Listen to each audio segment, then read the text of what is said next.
Money Radio, discussing the business of making and spending money. Good day. Thank you for joining us on Leadership Television. I am Cynthia Onwado.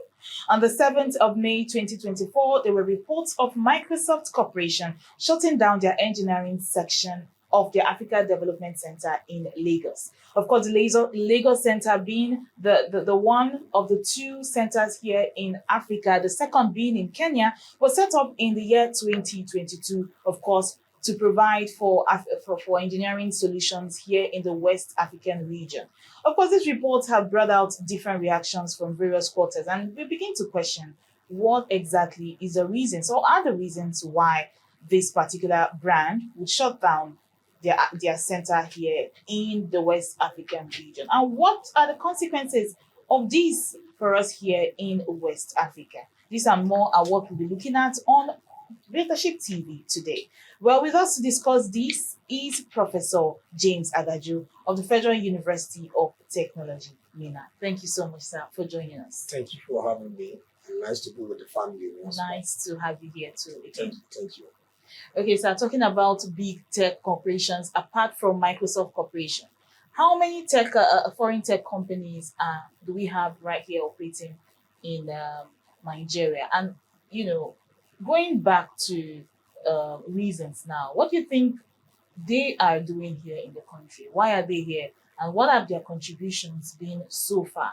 When you're bringing a company from another part of the world to a different part of the world, you need to have a valid reason why you are bringing that company.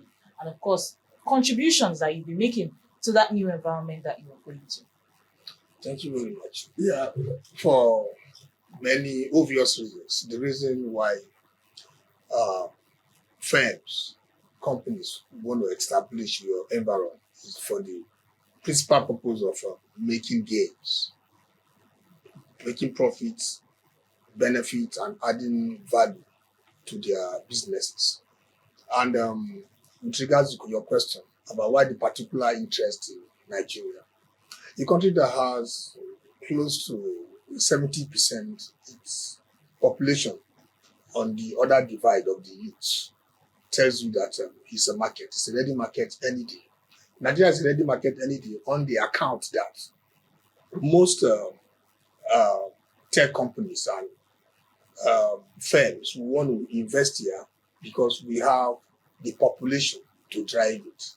And like you see what has happened in other climes with China has a major example brand we can lay our hands on. When it comes to population though, you get to see that that size that used to be a kind of disadvantage before when you talk about this demography, the population size, people see it as a liability. But now China has taught us to see it as an asset, that when you have the numbers. So coming back here, Nigeria is the most populous black nation in the world. That's number one. And the most populous nation in Africa. So that tells you that it's a ready market.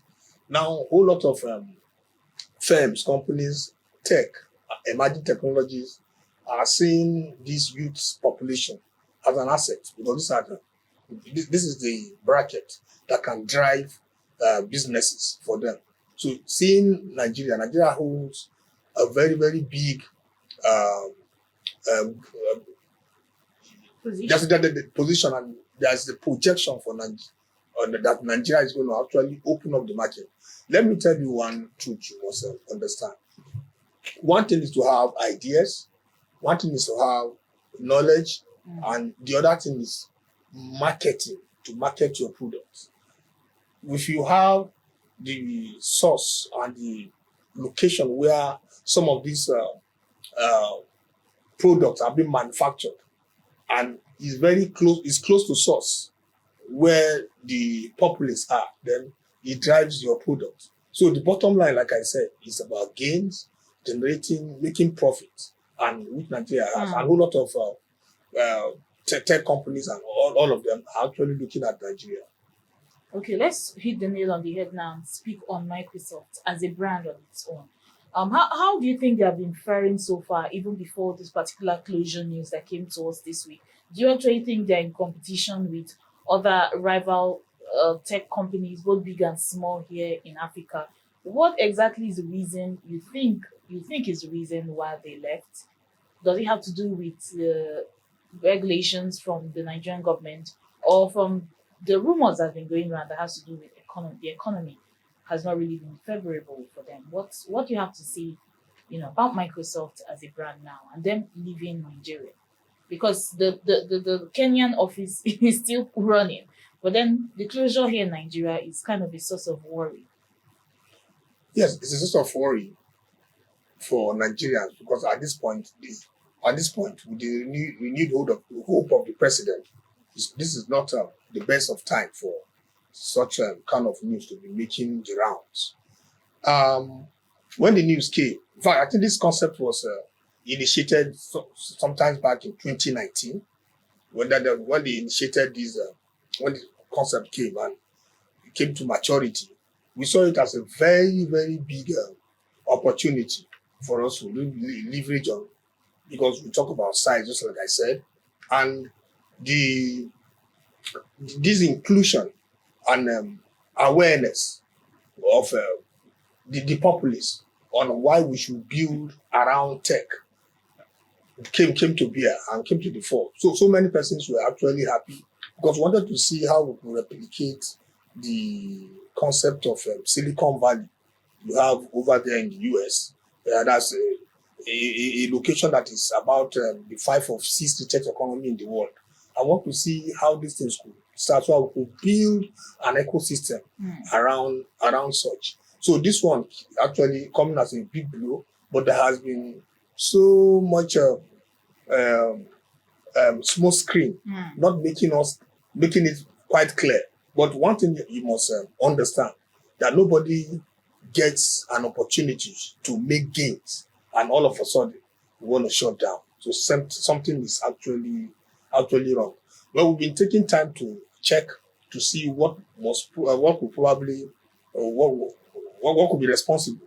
But what we know is certainly the unstable business environment could be held. So you think the company was not making money from Nigeria? You think Microsoft was not making money?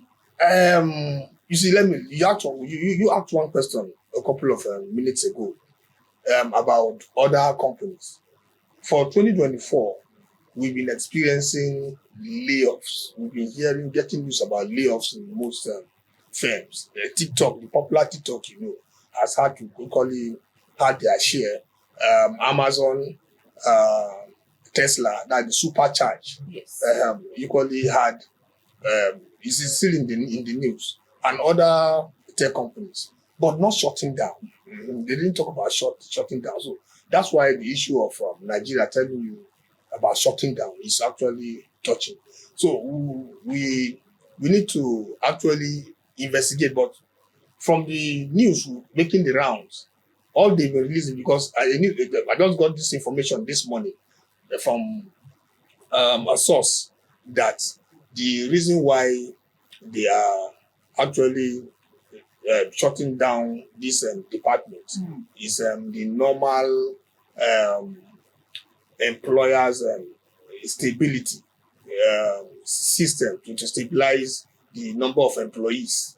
And that's what they're coming up with. But it's not sinking down with us. I even heard the special assistant to the president on media was actually making some comments, like the person of Mr. Ajayi Timitope, if I get that right, saying that no, that he's taking time to consult, and he said it's just a department. So the right informations are not out there yet. Yes, concrete no. information.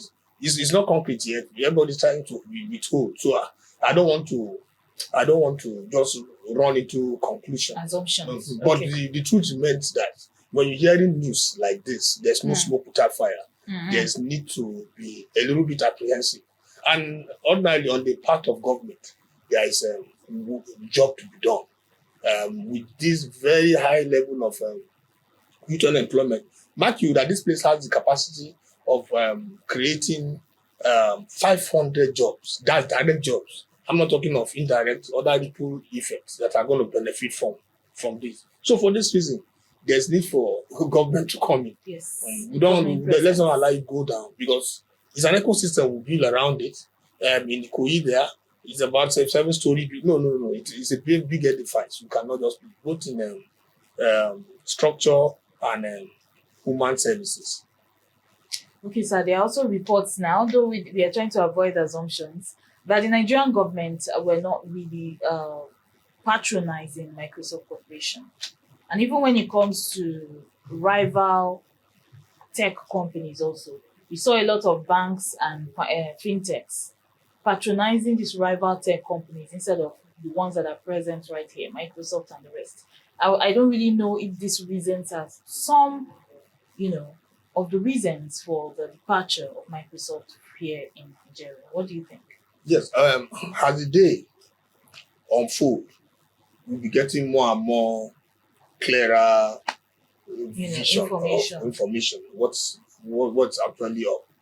But one thing I know, and of a truth, is that Microsoft is no baby in this in this ecosystem. So Microsoft is a brand, and coming up to develop this African Development Center in your country is one big opportunity to tap into and a privilege. So whether you see, this is actually where politics equally comes in. Okay. You have issues of interest because we've had it before, even in the last administration, where you see well-known established names which you are supposed to patronize, but because of maybe the interest of a few, because there's something connecting you to some other smaller firms, okay, you go for them. It does happen. It does happen, but I don't think that is good enough to make the likes of Microsoft say no, we want to buy out, because with some consistency and perseverance, some of these small ones will wither off, and you continue. It's a competitive environment. Okay, let's move a bit to artificial intelligence now. Let's take China, like you said earlier as example. With AI gaining momentum, especially in China, the government has a bit of control over it, not just allowing any big tech companies to come and dive in and, put out any AI product for consumption in the market. They have a control over this particular part of tech. So what is the future here in Nigeria when it comes to AI? Okay, well, with regards to issues of control and regulation policies, that is on one side. Two, with regards having to develop this concept of AI for the purpose of gains and national development, that's on the other hand. So two things are here, but the other thing that probably might come up, because when we talk AI, we talk AI for good. AI for good, about how to actually employ the application of AI in developing our immediate environment. Very, very good, excellent. But the other aspect is when some things are good intentioned, some persons might want to unnecessarily exploit them. It, yes. So that's why the issue of regulation control, like you mentioned, is so we have a polarized environment. The environment was so polarized, so different ideas, different thoughts, different psychologies, and so on were around. So there's need for us to actually talk about policies, control, like you mentioned. Now, the idea is to drive AI for good. If you don't want to embrace AI for the fear of the unknown, like you mentioned it, then you'll be left behind among League of Nations that are already embracing it. So what you need to do is to see how you can come up with ways of controlling And in doing that, then you could probably guide people or whoever the players into where you want things to be, how you want it to be, how you want things to work or work out. Now, within the Nigerian environment, whole lot of things are actually happening. Just last year here, the minister who has been very, very active, very, very eventful, no dull moment, Minister of Communication, Innovation and Digital Economy by Dr. Bosun Tijani, has actually been up and doing and trying to come up with a situation where we could have about some tech firms that will probably, and this initiative could lead to creating 50,000 jobs. So these are good stuff. He's actually working. So he's been working on that. So he's actively working on that. No. I give it to him in October 2023 precisely. He actually came up with this roadmap. It's a 4-year roadmap where 3 million tech talents will be developed and generate about 50,000 jobs. Wow. So within this period. So he's actually working in that direction. He's on every day. He's one minister. I'm not a place guy. I don't know him, but at least from the fallouts of what I'm seeing, I think I'm impressed. So coming back to our immediate environment, these are push towards making sure we leverage on the application of these technologies and instill them on our youths so that they could be on their own tech small tech firm owners and probably begin to create jobs instead of looking for jobs. But actually bring creators of jobs and in turn also helping the society. All right, so to round up right now, let's go back to the start. What do you think are the consequences? Now it's Microsoft. It could be another company tomorrow. Yeah. So is this how we wake up every morning and get to see these companies exit Nigeria one after the other? What are the consequences of this in the long run? Yes, I think it's good we are talking. We're saying these things out. This is one too many. Again, this is one too many. Having to sit down, watch out there how firms and companies are leaving the shores of our country when we probably not just tech companies now, just very big companies. Yes, companies. With 60 years stay here in Nigeria. In fact, I can one day up and leave. Yes, so it's a source of worry. We need to actually first and foremost, the drivers of such ideas who should see how much they could engage and see to issues of firms not living is the government. In advanced climes, where they have a very robust tax regime, they hate to hear the staff has been laid off, because it's from the tax you pay that the government generates revenue. Yes. So the moment you tell them that a company is down, so you know how many the number of staff in a particular company, so the government will be at a loss. So government will come from different direction. Those responsible for those agencies have some stakeholders meeting with the firms and tell them that, please, what is actually the problem? So you get to see an all-inclusive working system. Yes, this is our problem, these are our stresses. We have issues of funding, issues of patronage and what. So they come to an agreement, and upon agreeing, what next?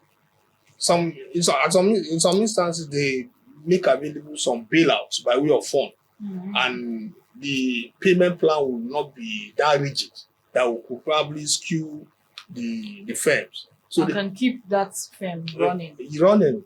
So when they come like so, because they know what they're doing, it's not as if they like you so much, it's for their own interest. So you could keep those workers, and those workers will return, getting them their taxes. So this is where government need to engage. Like when I saw the special assistant senior special assistant to the president of media, talking about just coming out try to deny the fact that it didn't happen. Well, for one, I should be happy if it's true, but it's not enough for me. What is he doing? If I had the opportunity, what are you doing? Well, what is the cabinet doing to seeing that this thing doesn't happen? Because the sensitivity of the Microsoft team or group being here is one thing every Nigerian should be worried about. That the reason why they should leave. The bracket, the age bracket, the demography that is most associated with that firm is what gives me worry. And the problem we have in Nigeria today is about how to settle and balance the youth. Yes. And if you remove this one, it's a very big hole you create. Vacuum. That vacuum is a big one. So where are these people going to go to? So we want to see more firms like this coming. And if things are happening, Microsoft is actually making it here, I can assure you that other firms will come. So they will just stand as our advertorials for others to come. But if they go down, you know what it means. The country also goes down. Well, this is where we end the show today on Leadership TV. And we're looking forward to, of course, the government laying down the right laws and policies that would make the environment an enabling one for foreign companies to thrive here in Nigeria, which will in turn create job opportunities and also promote the society. Thank you so much, Professor James Agaju, for joining me today on the program. It's always a pleasure to have you here. Always my pleasure. I still remain Cynthia Onwado. Thank you so much for watching. Thank you for watching. For sponsorship and advert placements, please contact 080-3688-6158. Last Word Leadership Podcast Studio. You have the last word.